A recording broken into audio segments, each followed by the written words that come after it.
I bet you can probably guess, but the most amazing story of the week in local news also made some national news. You know what it is? The cat, you guys are so good. Best story.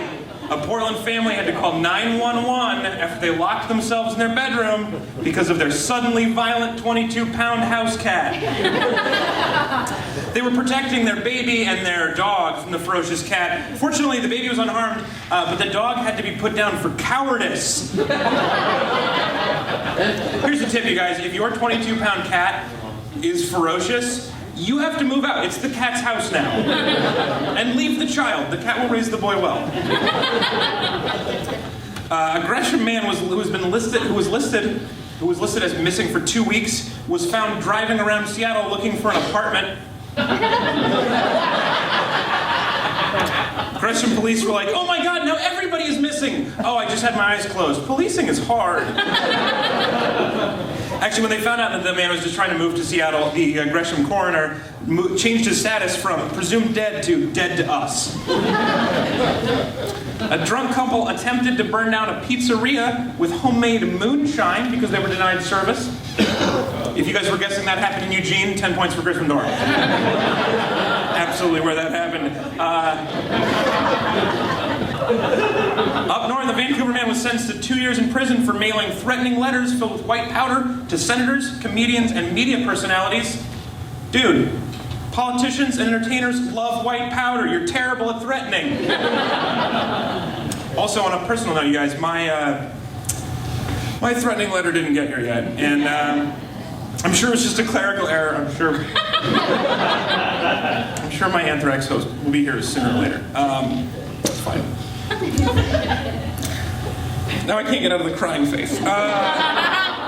Oh, did you guys see this? This is a fun story. A Southwest Airlines flight that was headed from Seattle to LA had to make an emergency landing in Portland this week because a passenger was screaming for booze, throwing gang signs, preaching for Jesus, and complaining that his first-class ticket wasn't being honored.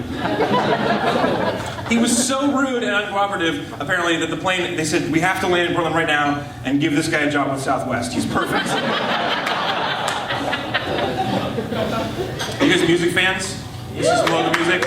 So you guys saw this. This was weird. This week, the Portland police shut down a local hip-hop show at the Blue Monk for overcrowding. They sent in over a dozen police officers and a gang task force. A gang task force. The Blue Monk is a jazz bar next to a Zupans.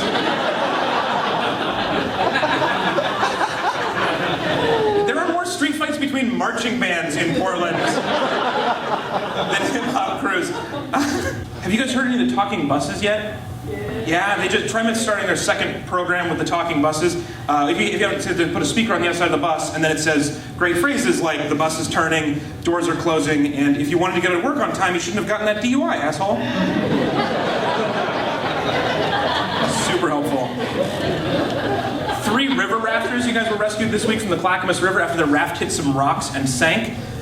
Even though they were found within 3 hours, 2 out of 3 of them still agreed that if they had to, they would have eaten Blake first. It's Clackamas, you guys. What do we do when we run out of Clackamas things to make fun of? I don't even know what we'll do then. Milwaukee. Stupid light rail. All right. A new law in Oregon that passed just recently, you guys, requires schools that want to have Native American mascots to get permission from the tribes first to keep those mascots. Is it night? Is he saying nice? What was that? Some whispering. I couldn't tell if you guys agreed or you're frightened of this law. I don't know. The tribes like it. They were like, "Oh, you guys are going to start asking when you take stuff now?" Okay, that's fine. Also, in related news, the Chinook tribe is now calling their new softball team the Fighting Decemberists.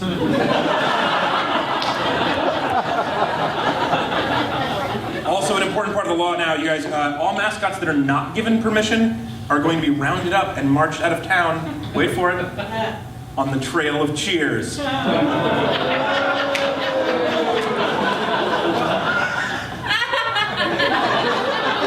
don't mind. That was worth it. That was worth it. We'd be remiss if we did a monologue without a story about Florida, so we'll do this one. In Florida, a plane got caught in the strings of a skydiver's parachute, and both of them crashed Nobody was injured.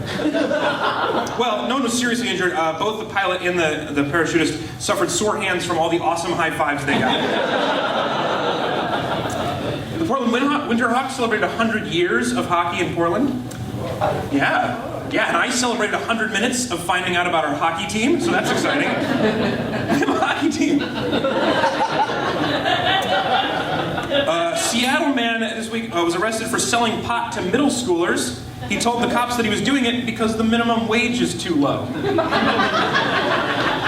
It's a good point, you know, those kids are only making minimum wage. They need to get baked.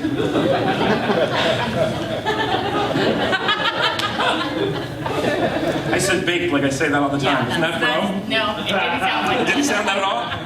Lastly, you guys, this is my favorite story. An employee in the Northeast Portland T-Mobile store was unhurt after being robbed at gunpoint. Apparently, you guys, he was protected from bullets by his ironclad 2-year contract. Nothing gets through that. He tried to punch the robber, apparently, but just like everything else in the T-Mobile store, didn't connect.